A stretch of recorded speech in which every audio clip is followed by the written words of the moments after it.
TS PG set or GATE ద్వారా ఎవరైతే MTech చేద్దాం అనుకుంటున్నారో మనకు registration process and certificate upload తర్వాత ఎప్పుడైతే సక్సెస్ఫుల్లీ సర్టిఫికేషన్ అయిపోయిన తర్వాత మీరు వెబ్ ఆప్షన్స్ ఛాన్సెస్ ఇస్తారండి.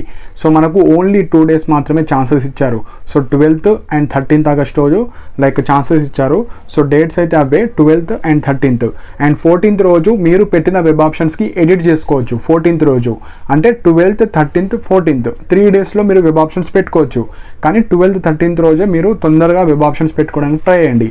సో ఈ వీడియోలో కంప్లీట్గా మన తెలంగాణలో ఉన్న అన్ని ఇంజనీరింగ్ కాలేజెస్లో ఎక్కడైతే ఎంటెక్ ప్రొవైడ్ చేస్తున్నాయో దాని యొక్క పీడిఎఫ్స్ని నేను ప్రొవైడ్ చేస్తాను.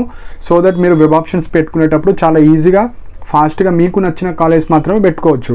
సో నార్మల్గా నా ఈ పీడిఎఫ్ నా టెలిగ్రామ్ ఛానల్లో పోస్ట్ చేస్తాను. సో ఈ వీడియో తర్వాత నా టెలిగ్రామ్ ఛానల్లో ఈ వీడియో కిందనే మీకు 140 ఎంటెక్ కాలేజెస్ ఉన్నాయి మన తెలంగాణలో. అందులో కొన్ని గవర్నమెంట్ యూనివర్సిటీస్ ఉంటాయి, కొన్ని ప్రైవేట్ యూనివర్సిటీస్ ఉంటాయి. ఆల్మోస్ట్ ఒక 120-125 ఇంజనీరింగ్ ప్రైవేట్ కాలేజెస్ ఉంటాయి. సో మీ యొక్క ప్రియారిటీ బట్టి మీరు పెట్టుకోవచ్చండి. సో మెయిన్గా నా టెలిగ్రామ్ ఛానల్ యొక్క లింక్ నా యూట్యూబ్ కమెంట్ సెక్షన్లో మెన్షన్ చేశాను. సో ఈ పీడిఎఫ్స్ కానీ ఇలాంటి అప్డేట్స్ కోసం నా టెలిగ్రామ్ ఛానల్లో జాయిన్ అవ్వండి. సో మెయిన్గా మనకు ఒక 5 టాప్ గవర్నమెంట్ యూనివర్సిటీస్ ఉన్నాయి. సో ఫస్ట్ ప్రిఫరెన్స్ వీటికి ఇవ్వండి.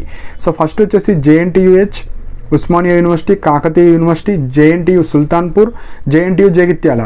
సో తక్కువ కాస్ట్లో హాస్టల్ ఫెసిలిటీ అండ్ ఏమన్నా గవర్నమెంట్ జాబ్స్ కానీ ఇలా క్యాంపస్ ఎన్వైర్న్మెంట్ కావాలంటే ఈ 5 యూనివర్సిటీస్కి మీరు ఫస్ట్ ప్రిఫరెన్స్ ఇవ్వండి. లేదు అంటే కొన్ని గవర్నమెంట్ ప్రైవేట్ యూనివర్సిటీస్ కూడా ఉంటాయి. సో మనకు గీతం యూనివర్సిటీ, మల్లారెడ్డి కానీ ఇలా SRM కానీ ఇలా కొన్ని యూనివర్సిటీలు ఉంటాయి మన తెలంగాణలో. అండ్ అవుట్ ఆఫ్ యూనివర్సిటీస్ కూడా ఉంటాయి, అక్కడ కూడా మీరు ఎంటెక్ చేసుకోవచ్చు. అవి ప్రైవేట్ కింద వస్తాయి కాబట్టి కొన్ని ప్రైవేట్ డైరెక్ట్ అడ్మిషన్స్ తీసుకోవచ్చు. Only TS PG set and gate ద్వారా మనకు ఎప్పుడైతే వెబ్ ఆప్షన్స్ పెడతామో దాంట్లో కనిపించే కాలేజ్ మాత్రమే మనము వెబ్ ఆప్షన్స్ పెట్టుకోవచ్చు. సో ఇక్కడ టోటల్ 140 కాలేజెస్ ఉన్నాయండి. ఈ 140లో నేను యాజ్ పర్ ర్యాంకింగ్ ఆ కాలేజ్ ఎప్పుడు ఎస్టాబ్లిష్ అయింది, ఆ కాలేజ్లో ఫెసిలిటీస్ ఏ విధంగా ఉంటాయి, ప్లేస్మెంట్స్, రీసెర్చ్ ఏరియా, ఫ్యాకల్టీ ఎంత ఉంటారు, ఆ UGC మనకు ర్యాంకింగ్ ఇస్తుంది. సో చాలా ఏజెన్సీస్ ఉంటాయి ర్యాంకింగ్ ప్రకారంగా.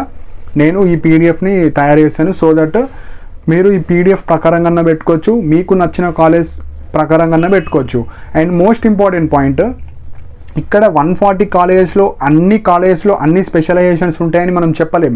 సో ఎక్కువ మనకు CSEకి సంబంధించినవి, సివిల్కి సంబంధించినవి ఎక్కువ ఉంటాయి, కొన్ని బ్రాంచెస్కి కొన్ని తక్కువ ఉంటాయి. సో మనము ఈ 140 కాలేజెస్ యాజ్ పర్ ర్యాంకింగ్ పరంగా మీరు పెట్టుకోవచ్చు.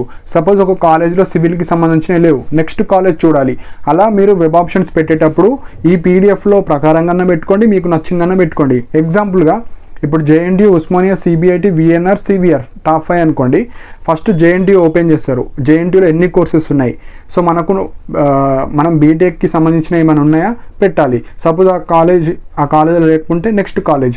సో ఆ విధంగా ఈ 140 కాలేజ్లో అన్ని ఎంటెక్ స్పెషలైజేషన్స్ ఉంటాయని చెప్పలేం. సో వెబ్ ఆప్షన్స్ రోజు మనకు కొన్ని డిలీట్ చేయడం జరుగుతుంది ఎవ్రీ ఇయర్, కొన్ని యాడ్ చేయడం జరుగుతుంది. సో ఆ రోజు మాత్రమే మనకు తెలుస్తుంది. సో ఆ వెబ్సైట్లో ఎన్ని కాలేజెస్ ఉన్నాయి, ఎన్ని స్పెషలైజేషన్స్ ఉన్నాయి. సేమ్ ఎంసెట్లో మీరు ఏ విధంగా అయితే కౌన్సిలింగ్ ఉంటుందో same as it is web options కూడా ఆ విధంగానే ఉంటాయి. సో ఫస్ట్ క్రైటీరియా మీరు ఎన్ని కాలేజెస్ పెడదాం అనుకుంటున్నారు అది డిసైడ్ అవ్వాలి. అండ్ ర్యాంకింగ్ ప్రకారంగా మీరు ఒక బుక్లో కానీ ఒక పేజ్లో రాసుకొని పెట్టుకుంటే ఫాస్ట్గా మీరు ఆ 2 daysలో మీరు వెబ్ ఆప్షన్స్ ఇచ్చుకోవచ్చు. అండ్ స్పెషలైజేషన్స్ కూడా మీరు ఏ స్పెషలైజేషన్ ఫస్ట్ ప్రిఫరెన్స్ ఇవ్వాలి, ఏది సెకండ్, అన్నీ మీకు ఇంట్రెస్ట్ ఉన్న స్పెషలైజేషన్స్ మాత్రమే ఇవ్వాలి, ఇంట్రెస్ట్ ఉన్న కాలేజ్ మాత్రమే ఇవ్వాలి. సో మెయిన్గా ఫీ స్ట్రక్చర్ వచ్చేసి దానికి సంబంధించిన అన్ని వెబ్సైట్లో ఉంటాయండి. ప్రతి కాలేజ్కి ఒక వెబ్సైట్ ఉంటుంది, అందులో ఫెసిలిటీస్ ఎట్లున్నాయి, డిపార్ట్మెంట్స్ ఎన్ని ఉన్నాయి, ఎన్ని స్పెషలైజేషన్స్ ఉన్నాయి, ఫీ స్ట్రక్చర్ ఎట్లుంటుంది, ఎంటెక్కి ఎంత ఫీజు ఉంది, అన్ని ప్రతి వెబ్సైట్ ఉంటుంది. ఆ వెబ్సైట్లో మీరు చూసుకోవచ్చు. సో మెయిన్గా మనకు కౌన్సిలింగ్ ప్రాసెస్ స్టార్ట్ అయిపోయింది.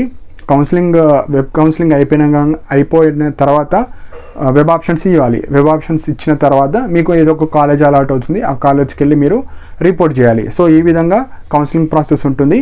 ఈ వీడియో కిందనే మీకు డీటెయిల్ 2-3 పీడిఎఫ్స్ ఉంటాయి. ఒక పీడిఎఫ్లో అన్ని కాలేజెస్ ఉంటాయి, ఇంకొక పీడిఎఫ్లో 2020కి సంబంధించిన కాలేజెస్ వాటి యొక్క స్పెషలైజేషన్స్ ఎట్లున్నాయి అండ్ అందులో ఫీజెస్ ఎట్లున్నాయి. సో ప్రతి ఫీజు కావాలంటే మీరు ప్రతి కాలేజ్కి ఒక వెబ్సైట్ ఉంటుంది, అందులో చూస్తే మీకు మొత్తం డీటెయిల్గా ఉంటాయి. సో మెయిన్గా నా టెలిగ్రామ్ ఛానల్లో జాయిన్ అవ్వండి. ఈ అప్డేట్సే కాదు, ఎవ్రీడే మనకు జేఆర్ఎఫ్ నోటిఫికేషన్ కానీ, మీరు ఎంటెక్ చేస్తే ఎంటెక్కి సంబంధించిన జాబ్స్ కానీ, బీటెక్ సంబంధించిన jobs, so non tech jobs, ఇలాంటి స్టూడెంట్కి రిలేట్ అయ్యే అన్ని ఫాస్ట్ అప్డేట్స్ నా టెలిగ్రామ్ ఛానల్లో ఇవ్వడం జరుగుతుంది. సో కొత్త వాళ్ళు ఉంటే జాయిన్ అవ్వండి, కింద కమెంట్ సెక్షన్లో మెన్షన్ చేశాను. అండ్ ఇలాంటి అప్డేట్స్ కోసం మా ఛానల్ని సబ్స్క్రైబ్ చేసుకోండి. And thank you for watching my video.